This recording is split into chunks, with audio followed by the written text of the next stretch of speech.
అందరికీ నమస్కారం. సంస్కృతి సంపద యూట్యూబ్ ఛానల్ తరపున అందరికీ స్వాగతం. శ్రీమద్ భగవద్గీత ఆధ్యాత్మిక రహస్యాలు అనే శీర్షికలో శ్రీ త్రినాథ్ గారు ధారావాహిక ప్రసంగం చేస్తున్నారు.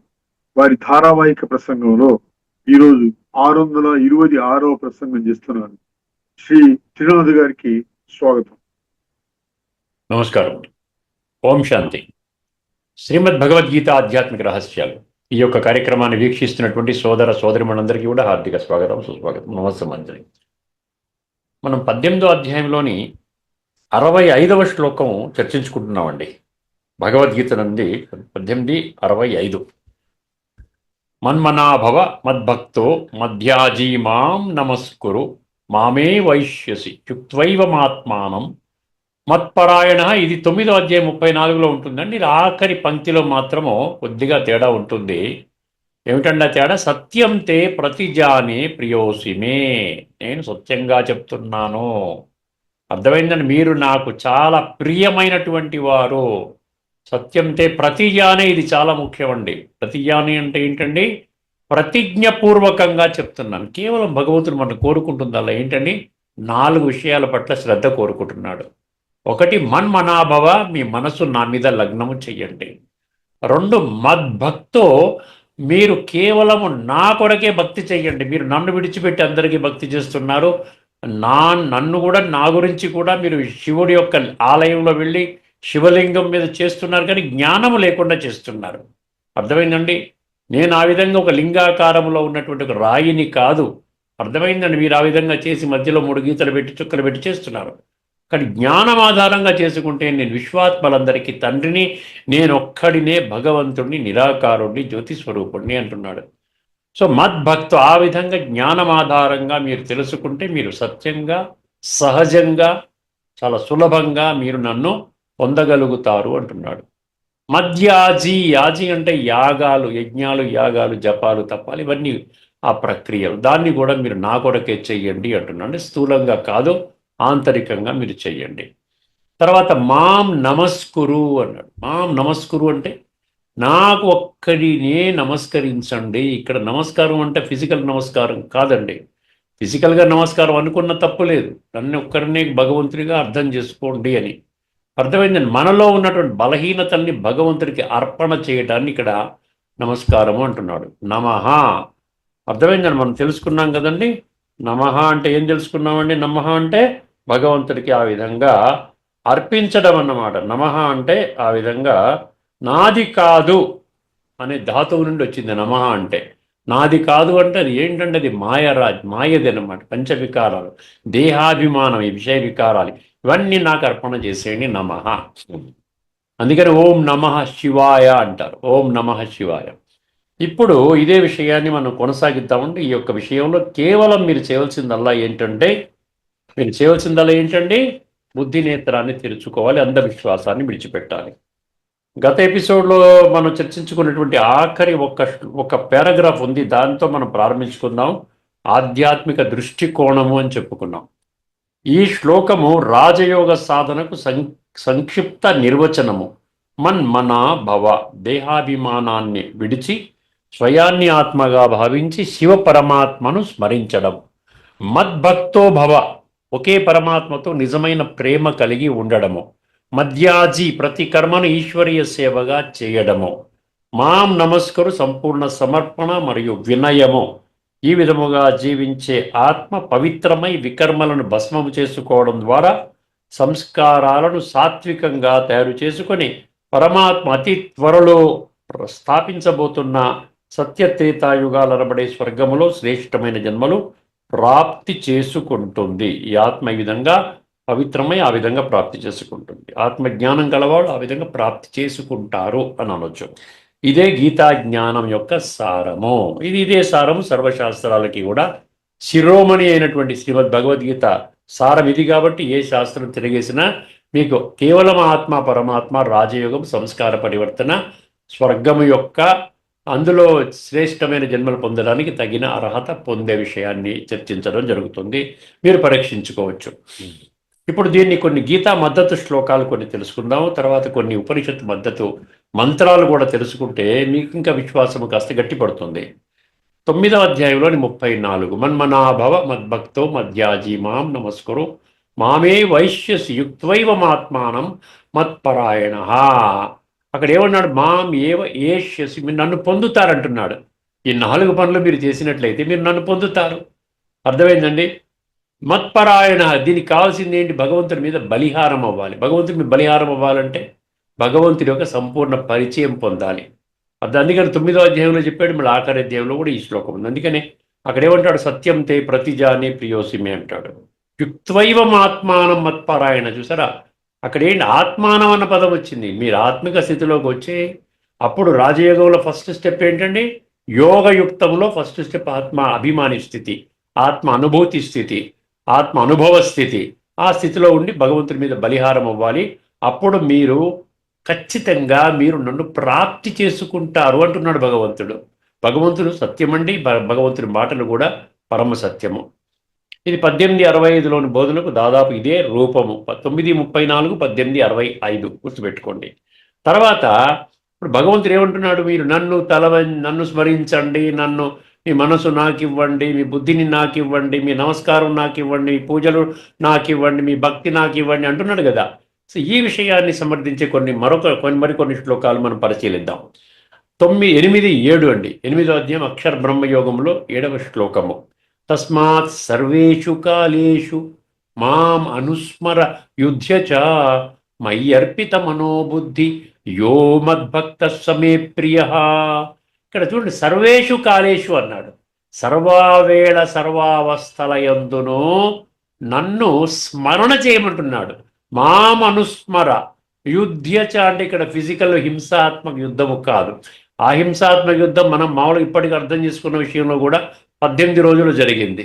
ఇదేమంటున్నాడు? సర్వేషు కాలేషు, సర్వావేళ సర్వావస్థల యందు. 18 రోజులు అనలేదు కదండి. ఇది ఆంతరిక యుద్ధం. ఆధ్యాత్మికంగా మనం అర్థం చేసుకుంటే ఇది మనలో ఉన్నటువంటి దేహాభిమానాన్ని, కామ క్రోధ లోభ మోహ అహంకారాలని పంచ వికారాలపై, మాయపై విజయం పొందడం అన్నమాట. అప్పుడేమన్నాడు?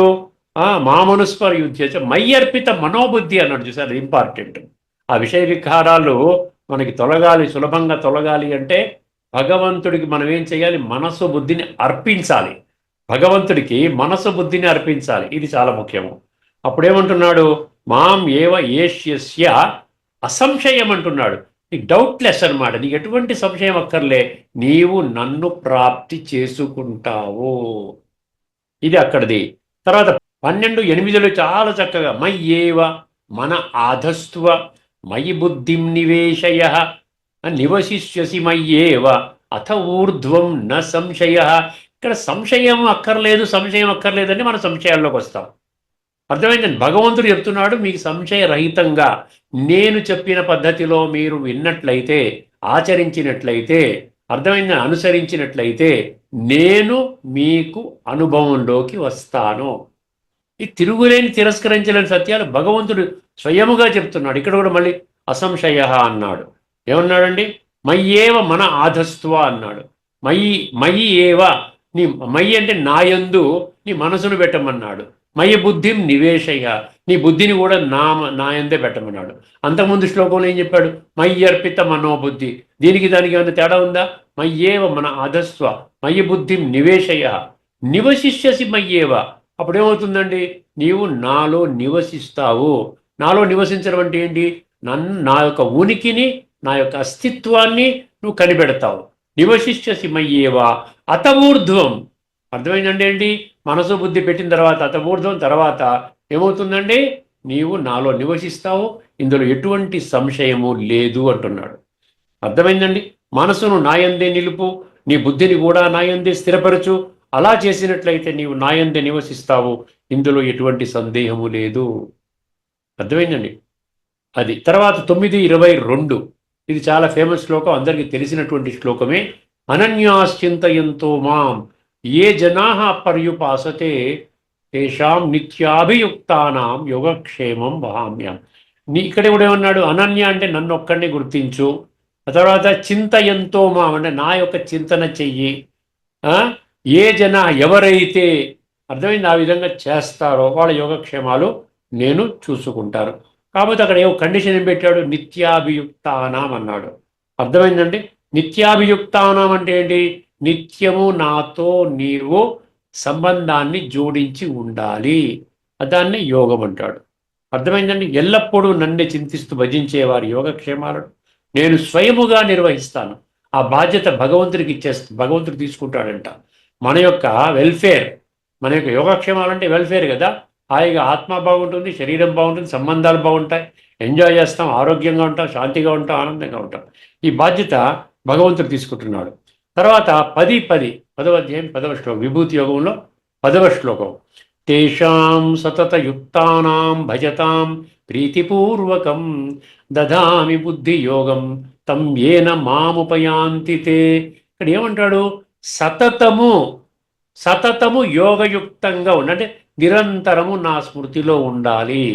తర్వాత ఏమన్నాడు? ప్రీతిపూర్వకం అన్నాడు. ప్రీతిపూర్వకం అంటే ఏంటి? మొక్కుబడి పూజలు కాదు నాకు కావాల్సింది. నా గురించి తెలియదు, మీ గురించి తెలియదు, ఏదో పూజా పునస్కారం చేసుకుంటే ఒక్క జన్మకి సరిపడా మీకు ఏదో ఆ దేవీ దేవతల ద్వారా నేనే కూడా అటువంటి ఆ విధంగా మీ కోరికలు తీర్చేవాడిని కూడా నేనే అని ఇప్పుడు మనం తెలుసుకున్నాం. ఎందుకంటే ఇక్కడ మనం చెప్పాల్సింది ఏంటి?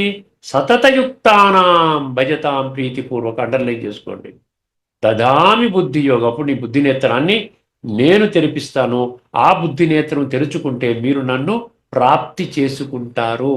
అంటే భగవంతుని ప్రాప్తి చేసుకోలేమో అన్న వాళ్ళకి ఇది చాలా స్పష్టంగా భగవంతుడు చాలా స్పష్టంగా ఒక చెంపపెట్టులాగా చెప్తున్నాడు అనమాట. నాయనా, నేను దొరుకుతున్నాను, కొన్ని లక్షల మంది ఇప్పటికే నన్ను పసిగట్టారు, ఇంకా నన్ను సంశయిస్తారు ఏమిటి? ప్రేమతో నన్ను భజించే వారికి, ప్రేమతో నన్ను భజించే వారికి నన్ను చేరుకునే బుద్ధి యోగాన్ని నేనే ప్రసాదిస్తాను. చూసారా? ప్రేమతో నన్ను భజించే వారికి నన్ను చేరుకునే బుద్ధిని నేనే ప్రసాదిస్తాను. బుద్ధి యోగాన్ని, బుద్ధి యోగం అన్నాడు అక్కడ. బుద్ధి యోగం అంటే, యోగం అంటే కలయిక, బుద్ధి ద్వారా కలయిక. తర్వాత 12:6 భక్తి యోగంలో ఒక శ్లోకం ముఖ్యమైనది. ఏతు సర్వాణి కర్మాణి మయి సన్యస్య మత్పరాః మృత్యు అనన్యేనైవ. ఏతు సర్వాణి కర్మాణి మయి సన్యస్య మత్పరాః అనన్యేనైవ యోగేన మాం ధ్యాయంత ఉపాసతే. అర్థమైందండి? అనన్యేనైవ యోగేన మాం ధ్యాయంత ఉపాసతే. ఇక్కడ ఏమంటుంటుంది అది? అదొకటి. ఇంకొక శ్లోకం కూడా చెప్తాను. ఆ 2 శ్లోకాలు కలిపి మీనింగ్ చెప్తాను మీకు. ఏమంటున్నాడు ఇక్కడ? సర్వాణి కర్మాణి మయి సన్యస్య మత్పరని, సమస్త కర్మలు నాకు అర్పించంటున్నాడు. అంటే అర్థం ఏంటి? నా ధర్మ సంస్థాపన కర్తవ్యాన్ని సమర్థించే కర్మలు చేసి నాకు అర్పణ చెయ్యి నాయనా. ఈ దివ్య కర్తవ్యంలో నీవు నాకు సహాయకుడిగా ఉండు నాయనా అంటున్నాడు. ఆ విధంగా అనన్యేనైవ యోగేన, అనన్య అంటే మళ్ళీ నాకు ఒక్కడినే, యోగేన మాం ధ్యాయంత ఉపాసతే, నన్ను ఆ విధంగా అర్థం చేసుకొని ఎవరైతే ఉపాసించడం అంటే ధ్యానం చేయటము, భజన చేయటము, కీర్తన చేయటం, పూజ చేయటము అనుకోండి. ఇప్పుడు తర్వాత అటువంటి వాళ్ళని ఏం చేస్తాడంట? తేషామహం సముద్ధర్త మృత్యు సంసార సాగరాత్ భవామి నచిరాత్ పార్థ మయ్యావేశిత చేతసాం. ఇది శ్లోకం అండి. అర్థమైందండి? ఇక్కడ ఏమంటాడు? అటువంటి వాళ్ళని మృత్యు సంసార సాగరం నుండి బయటపడేస్తారంట. మృత్యు సంసార సాగరం అంటే ఇప్పుడు మన వర్తమానంలో ఉన్నటువంటి సిచ్యువేషన్ అన్నమాట. ప్రతి ఒక్కరూ బాధలో, కష్టాల్లో, నష్టాల్లో, దుఃఖములో, అలజడిలో, రోగాలతో, సమస్యలతో, కోర్టు తగాదాలతో, ఆస్తి తగాదాలతో, శత్రుత్వ భావంతో, అసూయ ద్వేష భావనతో జీవిస్తూ ఉన్నారు. చూసారా? అందుకనే ఇన్ని సమస్యలు వస్తున్నాయి. ప్లెయిన్గా ఉండకూడదా? భగవంతుడు మనని ఒక మనిషిగా పుట్టించాడు కదా, మనిషిగా జీవించకూడదా? ప్రతి ఒక్కరి పుట్టుక కూడా ఇదే విధంగా జరిగింది కదా. మనమేమైనా ప్రత్యేకంగా సపరేట్గా పైనుంచి ఆకాశం చూడబడ్డామా? ఆలోచించండి ఒక్కసారి. అందుకని ఇక్కడ ఏమంటున్నాడు చూడండి ఒకసారి. ఓ పార్థ, అయితే తమ సమస్త కర్మలను నాకే అర్పించి నన్నే పరమగతిగా భావించి అనన్య యోగముతో నన్ను ధ్యానిస్తూ ఉపాసించే వారిని నేను జనన మరణ రూప సంసార సాగరము నుండి ఉద్ధరిస్తాను. ఏమన్నాడు? సముద్ధర్త మృత్యు సంసార సాగరాత్ అన్నాడు. చూసారా? అంటే ఏం చేస్తున్నాడండి? ద్వాపర కలియుగాల్లో తర్వాత వస్తాం కానీ ముందుగా రాము. సత్యత్రేతాయుగాల్లో అంటే జననము లేదు, అక్కడ మృత్యువు లేదు. 100% అందరూ ఆత్మిక స్థితిలో శరీరాన్ని కేవలము అర్థమైందండి జస్ట్ పనులు చేసుకోవడానికి మాత్రమే వాడుకుంటారు. కానీ తమ యొక్క ఒరిజినల్ స్టేట్ ఏది? ఆత్మ. ఆ యొక్క స్థితిలోనే ఉండి ఆత్మలో నిక్షిప్తము కాబడిన దివ్య గుణాలు, దివ్య శక్తుల అనుభవంతో జీవిస్తారు. అందుకనే అది మృత్యు సంసార సాగరం అందరూ దాన్ని. కేవలం ద్వాపర యుగాల్లో ఉన్నటువంటి ఆ యొక్క జీవితాన్ని మృత్యు సంసారం అంటారు.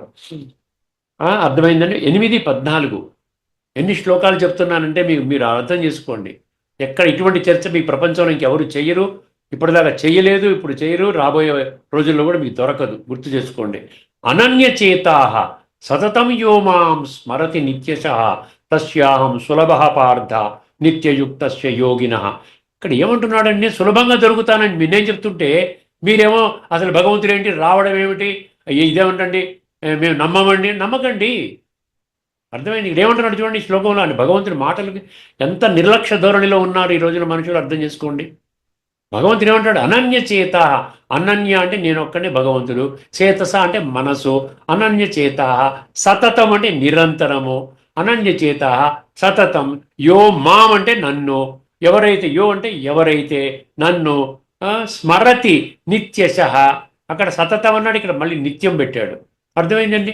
ఎవరైతే ఆ విధంగా చేస్తారో తస్యాహం అటువంటి వాళ్ళు సులభ పార్థ నన్ను సులభంగా ప్రాప్తి చేసుకుంటారు. సులభంగా ప్రాప్తి చేసుకునే మార్గమే భగవంతుడు చెప్తాడు. భగవంతుడు ఎప్పుడు కఠిన మార్గాలు చెప్పడండి. మనుషులు చెప్తారు కఠిన మార్గాలు, ఎందుకంటే వాళ్ళకి మార్గం స్పష్టత లేదు కాబట్టి. భగవంతుడే ఆది మధ్యాంతాల జ్ఞాత కాబట్టి, సృష్టి యొక్క మొత్తం అంతా కాలచక్రం మొత్తం తెలుసు కాబట్టి ఏ విధంగా చెప్పాలో ఆయన చాలా సరళంగా సులభంగా చెప్తాడు. అందుకని తస్యాహం సులభ పార్థ. అక్కడేమన్నాడు మళ్ళీ లాస్ట్లో ఏమన్నాడు? నిత్యయుక్తస్య యోగిన అన్నాడు. భోగిన రోగిన అని లేదు. నిత్యయుక్త నిరంతరం పరమాత్మతోనే గడపడానికి ఇష్టపడేటువంటి అటువంటి యోగులకి నేను చాలా సులభంగా దొరుకుతాను. ఎల్లప్పుడూ నన్ను స్మరించే యోగికి నేను అత్యంత సులభంగా లభిస్తాను. మీరు చదువుకోండి. నేను అధ్యాయం నంబర్ చెప్తున్నాను, శ్లోకం నంబర్ చెప్తున్నాను. ఇంకేం కావాలి? ఇంతకంటే ట్రాన్స్పరెన్సీ ఏముందండి మీకు? 8-14 11:54లోకి రండి. ఇప్పుడు భక్త్యాత్వనన్యయా శక్య అహమేవం విధోర్జున జ్ఞాతుం ద్రష్టుం చ తత్వేన ప్రవేష్టం చ పరంతప. ఇది 11:54. భక్త్యాత్వనన్యయా శక్య, నేను అర్జునుడికి తప్ప ఇంకెవడికి దొరకననేశాడు. అర్థమైందండి. అంటే ఇక్కడ అర్థం ఏమిటి? నువ్వు అర్జునుడి యొక్క స్థాయిలోకి రావాలి, జ్ఞానార్జన చేసే స్థితిలోకి రావాలి, మూర్ఖత్వాన్ని విడిచిపెట్టాలి, మూఢత్వాన్ని విడిచిపెట్టాలి, దేహాభిమానాన్ని విడిచిపెట్టాలి, నీ యొక్క మూల స్వరూపం ఆత్మ అన్న సంగతి గ్రహించాలి. అందుకని ఏమంటున్నాడు? అనన్య భక్తి ద్వారానే నన్ను యథార్థంగా తెలుసుకోవడము, దర్శించడము, జ్ఞాతం ద్రష్టుం చ ప్రవేష్టుం అన్నాడు. అంటే ఇక్కడేమన్నాడు? దర్శించడము, తర్వాత యథార్థంగా తెలుసుకోవడము, తర్వాత ప్రవేశం అంటే పొందడము. ఇది సాధ్యము అన్నాడు. అసాధ్యం అనలేదండి. తర్వాత 7:17 తేషాం జ్ఞాని నిత్యయుక్త ఏకభక్తిర్విశిష్యతే ప్రియో హి జ్ఞానినోత్యర్థం అహం సచ మమ ప్రియ. ఇక్కడ ఏమంటున్నాడు? ఇక్కడ మనం చర్చించుకున్నాం. 7:16, 7:15, 16, 17, 18 ఈ శ్లోకాలు వస్తాయి. అక్కడ ప్రపంచంలో 8 రకాల వాళ్ళు ఉంటారు, 4 రకాల చెడ్డవాళ్ళు, 4 రకాల మంచి వాళ్ళు అని చెప్పేసి అనుకున్నాం. అంటే ఏమర్థమైంది? అందులో చెడ్డవాళ్ళు, చెడు పనులు చేసేవాళ్ళు, చెడు కర్మలు చేసేవాళ్ళు, ఇతరులకు దుఃఖాన్ని కలిగించేవాళ్ళు పరమాత్మ ప్రాప్తి చేసుకోరు. మిగతా మంచి వాళ్ళలో కూడా 3 రకాల వాళ్ళు చేసుకోరు. కేవలం ఒక జ్ఞాని మాత్రమే చేసుకుంటాడు. ఎందువల్ల అనేది ఈ శ్లోకం చెప్తోంది. అనన్య భక్తితో సేవించే జ్ఞాని సర్వులలో శ్రేష్ఠుడు. సర్వులలో అక్కడ ఏమని చెప్తారు? చతుర్విధ భజంతే మాం జనా సుకృతినోర్జున ఆర్తో జిజ్ఞాసురర్థార్థి జ్ఞానీచ భరతర్జవ. ఈ అందరిలోకి జ్ఞాని నంబర్ 1 అంటున్నాడు. అర్థమైంది. ఎల్లప్పుడూ నాతో సంబంధాన్ని కోరుకునే అట్టి జ్ఞానికి నేను అత్యంత ప్రియుడను, అతడు కూడా నాకు అత్యంత ప్రియుడు. ఇప్పుడు మనము గీతా శ్లోకాలు ఇవన్నీ చెప్పుకుని ఇప్పుడు ఉపనిషత్తు మంత్రాలు వినండి జాగ్రత్తగా.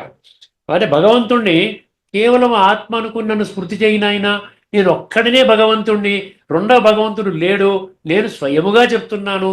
మధ్యవర్తిత్వంతో ఇప్పటిదాకా విన్నారు, అర్థం కాలేదు, భాష్యం ద్వారా విన్నారు, ఇప్పుడు నేనే ప్రత్యక్షంగా, మీరు అర్థం కాలేదు, రాంగ్ రూట్లో వెళుతున్నారు కదా అని ప్రత్యక్షంగా నేనే వచ్చి ఒక మానవ శరీరాన్ని అధీనం చేసుకొని నేనే ప్రత్యక్షంగా చెప్తున్నాను.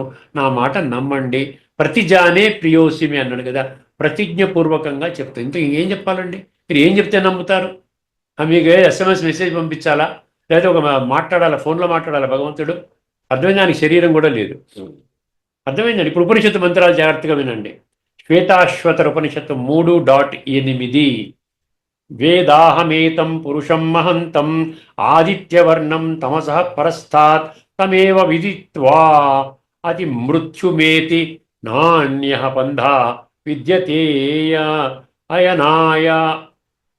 దీని మీనింగ్ ఏంటి ఒకసారి చూడండి. చాలా స్పష్టంగా, ఎంత క్లియర్గా ఉన్నటువంటి మంత్రాలను పికప్ చేశాను నేను.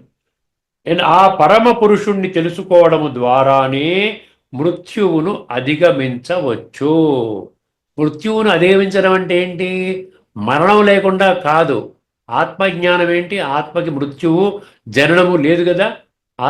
ఆత్మజ్ఞానము, పరమాత్మ జ్ఞానము, అది మనకి ఎప్పుడైతే దాని ద్వారా మనకేమవుతుందండి? పరమ పురుషుణ్ణి తెలుసుకుంటాం. పరమ పురుషుడు అంటే ఆత్మ, అంటే పరమాత్మని తెలుసుకుంటాం. దాని ద్వారా మృత్యు భయం పోతుందండి. అర్థమైందండి? ఈ 2:20కి నోట్ చేసుకొని చదువుకోండి. నజాయతే మ్రియతే వా కదాచిత్ అంటాడు. ఆత్మకి జననము లేదు, మరణము కూడా లేదంటాడు. తర్వాత శ్వేతాశ్వతరలోనే 6:23 యస్య దేవే పరాభక్తిర్ యథా దేవే తథా గురౌ తస్యైతే కథితా హ్యర్థాః ప్రకాశంతే మహాత్మనః. ఎవరికైతే పరమాత్మ పట్ల అత్యున్నతమైన భక్తి ఉంటుందో, పరాభక్తి అంటే ఆత్మిక ప్రేమ, పరాభక్తి, అంటే చైతన్యము. మనం చైతన్యంలోకి వస్తేనే ఆ పరాభక్తి దొరుకుతుంది. లేకపోతే దేహభ్రాంతిలో కూర్చుంటే ఏదో విగ్రహాన్ని పూజించినట్లుగా అవుతుంది. అలాగే తత్వదర్శి అయిన గురువు పట్ల కూడా సమానమైన భక్తి ఉంటుందో, చూడండి. అంటే పరమాత్మని ప్రాప్తి చేసుకున్నారు. ఇప్పుడు వర్తమానంలో కొన్ని లక్షల మంది ఉన్నారు, 150 దేశాల్లో ఉన్నారు. వాళ్ళని కూడా మీరు గౌరవభావంతో చూడాలి అని భగవంతుడు చెప్తున్నాడు. తత్వదర్శి అయిన గురువుని కూడా మీరేం చేయాలండి? సమానమైన భక్తి వారి పట్ల కూడా ఉంటుందో అట్టి మహాత్ముని హృదయములోనే ఈ ఉపనిషత్తులలో చెప్పబడిన పరమరహస్యాలు, పరమతత్వము స్వయం ప్రకాశితమవుతాయి. ఆటోమేటిక్గా వస్తాయండి. మీకు ఒక గట్టి నిశ్చయాత్మక వ్యవసాయాత్మిక బుద్ధి అన్నాడు చూసారా, 2:41లో అది ఉండాలన్నమాట. అర్థమైందండి? తర్వాత ఇక్కడ ఏమంటున్నాడు? ఇక్కడ పరమాత్మ స్వయముగానే లభిస్తాడన్నాడు కదా. ఎక్కడ మిస్ అయ్యాను? ఇది ఏదంటే స్వయం ప్రకాశితం అవుతాయి. మద్భక్తో భవ అనే ఆదేశానికి ఉన్న శక్తిని ఈ మంత్రం వివరిస్తుంది. భక్తి లేనిదే జ్ఞానోదయము కాదు. భక్తి అంటే లవ్ఫుల్ రిమెంబరెన్స్, ప్రేమపూర్వక ఆధారణ, సత్యపూర్వక ఆధారణ.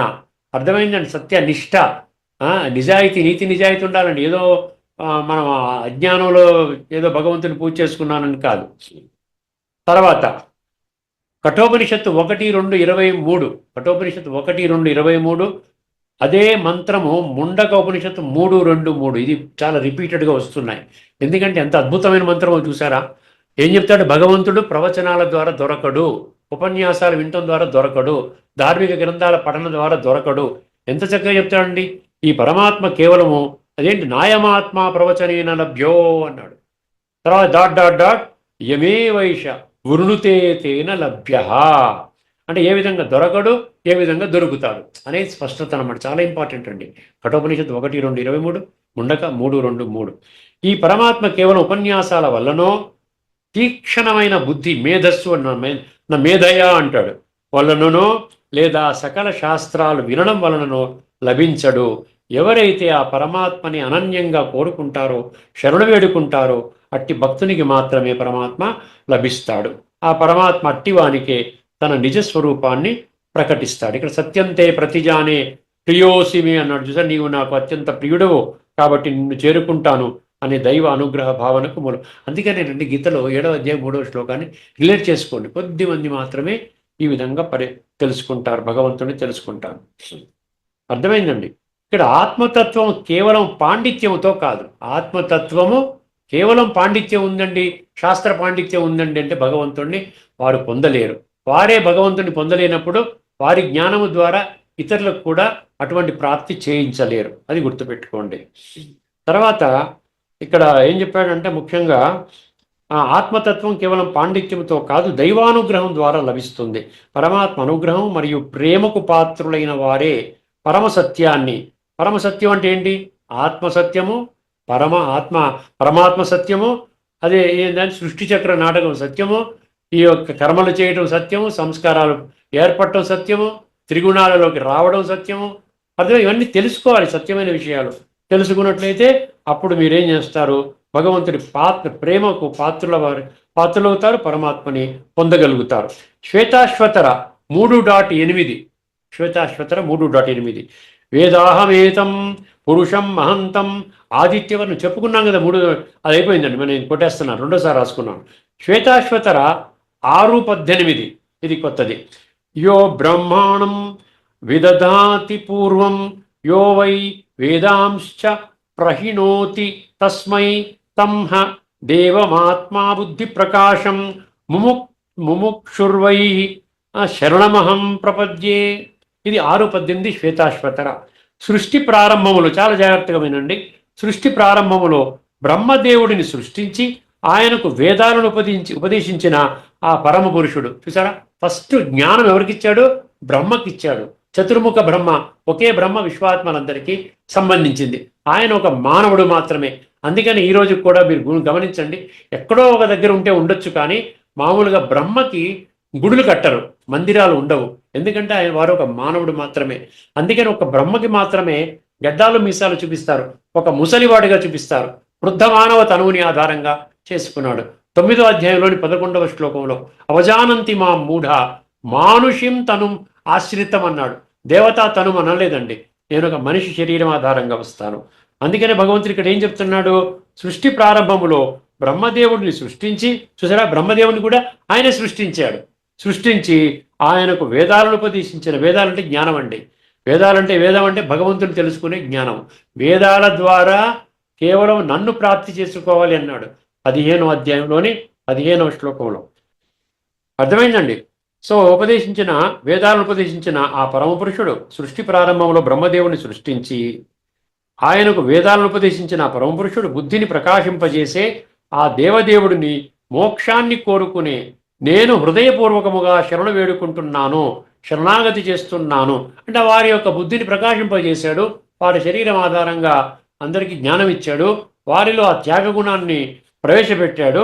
సో ఆ విధంగా వారి ద్వారా ఈ యొక్క విశ్వాత్మలందరికీ కూడా ప్రపంచం యొక్క జ్ఞానం వస్తోంది. భగవంతుడిని శరణాగతిగా ఆ విధంగా అవ్వగలుగుతున్నారు.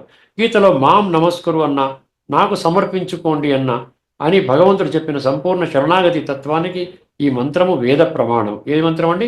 శ్వేతాశ్వతర, మీరు చదువుకోండి, 6:18. ముక్తిని కోరేవాడు ఆ పరమదేవుని శరణు పొందాలి, అది లెక్క. ముక్తిని కోరుకోవాలంటే పరమదేవుని చెందాలి, అదర్వైజ్ మీ ముక్తి దొరకదు. ముక్తి దొరకదని చనిపోయిన వెంటనే ముక్తి దొరుకుతుంది కాదు, చనిపోయిన వెంటనే మళ్ళీ ఇంకో గర్భంలో వెళ్ళి మళ్ళీ జన్మ తీసుకుంటారు మీ యొక్క సంస్కారాలకు అనుగుణంగా. ముక్తి అనేది పరమాత్మనే ఇస్తాడు. అందుకనే మోక్షం అనే పదం వచ్చింది. ఇక్కడ ముండకోపనిషత్తులో 2.2.5 అండి, అయిపోతుందండి, ఒక్క 3 నిమిషాల్లో అయిపోతుంది. ఎందుకంటే దీంతో ఈ శ్లోకం పూర్తయిపోతే తదుపరి మనం మంత్రం తీసుకోవచ్చు, కఠోపనిషత్తులోని తదుపరి మంత్రం తీసుకోవచ్చు. 2.2.5 తమేవైకం జానద ఆత్మానం ... పెట్టేద్దాం. ఆ ఒక్క పరమాత్మని తెలుసుకోండి, ఇతర వ్యర్థ విషయాలను విడిచిపెట్టండి. చూడండి, మీరు చదువుకోండి, ముండక 2.2.5. ఒక్క పరమాత్మని మాత్రమే తెలుసుకోండి, ఇతర వ్యర్థ విషయాలను విడిచిపెట్టండి. అమృతత్వాన్ని అంటే ముక్తిని పొందడానికి ఆయనే వంతెన, ఆయనే మార్గము. లాస్ట్లో ఉంటే అమృత సేతు అని ఒక పదం వస్తుంది ఆ మంత్రంలో. ఈ శ్లోకాలు మరియు మంత్రాలన్నీ ఒకే ఒక్క పరమసత్యాన్ని చాటుతున్నాయండి. కంక్లూజన్కి వచ్చేసాం, 2 నిమిషాలు. పాండిత్యము కన్నా, కర్మకాండల కన్నా నిష్కల్మషమైన ప్రేమ, నిరంతర స్మరణ మరియు అహంకారము లేని శరణాగతి మాత్రమే భగవంతుడిని బంధించగలవు, ఆయన్ను చేర్చగలవు. ముగింపు సారాంశం అండి. ముగింపు సారాంశం ఏం చెప్తోంది ఇక్కడ? ఈ శ్లోకము భక్తి యొక్క పరమావధిని తెలియజేస్తుంది. పరమాత్మ ప్రాప్తికి కఠినమైన తపస్సులు, విపరీతమైన ఖర్చులతో కూడుకున్న యజ్ఞాలు చేయవలసిన అవసరము లేదు. కేవలము మనస్సుని భగవంతునిపై ఉంచి ఆయనను ప్రేమిస్తూ, కర్మలను ఆయనకు అర్పిస్తూ, అహంకారాన్ని వీడి శరణు వేడితే చాలు, మోక్షము లభిస్తుందని భగవంతుడు స్వయముగా భరోసా ఇస్తున్నాడు. ఇదే సందేశాన్ని భగవంతుడు 9వ అధ్యాయంలో 34వ శ్లోకంలో కూడా ఉంది, చదువుకోండి. 1865వ శ్లోకం గీత యొక్క హృదయం అని చెప్పవచ్చును. భగవద్గీతలోని 700 శ్లోకాల సారాన్ని అంతటిని పిండి ఒకే శ్లోకములో ఉంచితే అది 18వ అధ్యాయంలోని 65వ శ్లోకం అవుతుంది. ఇది మానవుడిని మాధవునిగా మార్చే దివ్య రహస్యము. సంక్లిష్టమైన వేదాంతం సూత్రాలు, కఠినమైన యోగ సాధనాలు అవసరము లేదు. భగవంతుడు 4 మాటల్లో మొత్తం ఆధ్యాత్మిక మార్గాన్ని స్పష్టము చేయడం జరిగింది. 1 స్మరణ అంటే మన్మనాభవ, తర్వాత 2 భక్తి మద్భక్త, తర్వాత 3వది అర్పణ మధ్యాజీ భవ, తర్వాత సమర్పణ మాం నమస్కురు. చూసారా 4 స్మరణ, భక్తి, అర్పణ, సమర్పణ అంటే ఏంటండి? మన్మనాభవ మద్భక్తో మధ్యాజీ మాం నమస్కురు అంటే మనస్సు, ప్రేమ, కర్మ, అహంకారము అనే 4 అంశాలను భగవంతుడికి సమర్పిస్తే చాలు, మోక్షము సిద్ధిస్తుందని భగవంతుడు ఇచ్చిన పరమ పవిత్రమైన హామీ ఇది. ఈ 4 సాధనలను ఆచరించిన ఆత్మకు భగవంతుడే స్వయముగా వాగ్దానం ఇస్తున్నాడు, నీవు నన్నే చేరుకుంటావు. ఇది నా సత్యమైన ప్రతిజ్ఞ, ఎందుకంటే నీవు నాకు అత్యంత ప్రియమైన వాడివి. అందుకేనండి 1866లో అక్కడ ఏమొస్తుంది? శరణాగతి. ఆ విధంగా మళ్ళీ దాన్ని సపోర్ట్ చేస్తూ శరణాగతి రహస్యాన్ని చెప్తాడు. మామేకం శరణం వ్రజ అంటాడు, చూసారా? అదనమాట. సో ఆఖరి మహావాక్యం 1865కి వెంటనే వచ్చే ఈ 1866వ శ్లోకము గీత యొక్క చరమ శ్లోకంగా ప్రసిద్ధి చెందింది. ఇది సంపూర్ణ శరణాగతిని వివరిస్తుంది. అర్థమైందండి? సో దీనితో మనం 3 ఎపిసోడ్స్లో మనం 1865వ శ్లోకాన్ని మనము అందులో ఉన్నటువంటి లోతైన తత్వాన్ని మనం చర్చించుకున్నాం. ఒక్క 10 క్షణాల్లో భగవద్గీతలో భాష్యకారులు ఈ శ్లోకం మీద ఏమి రాసుకున్నారో ఒక్కసారి చూస్తే ఇది మనం సంపన్నమవుతుందండి. 1865 వచ్చేసాం, 10 క్షణాలు మాత్రమే. మన్మనాభవ మద్భక్తం, దీంట్లో ఏమన్నారు ఒక్కసారి గమనించండి. భాష్యకారులు కూడా ఇది కరెక్ట్గానే రాసుకుంటారు, సులభంగా ఉంది కదా శ్లోకము. నాయందు పరమ భక్తి కలిగి ఈ పరమ గోప్యమైన గీతోపదేశమును అనగా ఇది 1868 చెప్తున్నట్టున్నాను, 1865 చెప్పాలి.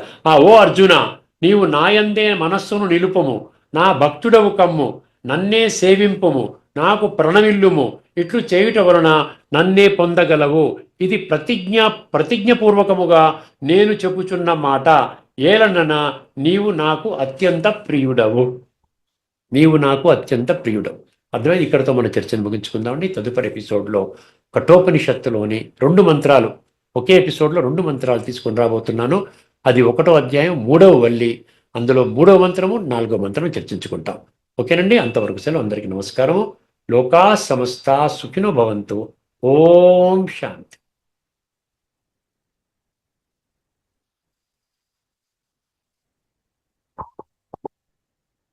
శ్రీమద్ భగవద్గీత ఆధ్యాత్మిక రహస్యాలు శీర్షికలో ధారావాహిక ప్రసంగం చేసిన శ్రీ త్రినాథ్ గారికి ధన్యవాదాలు. నమస్కారం.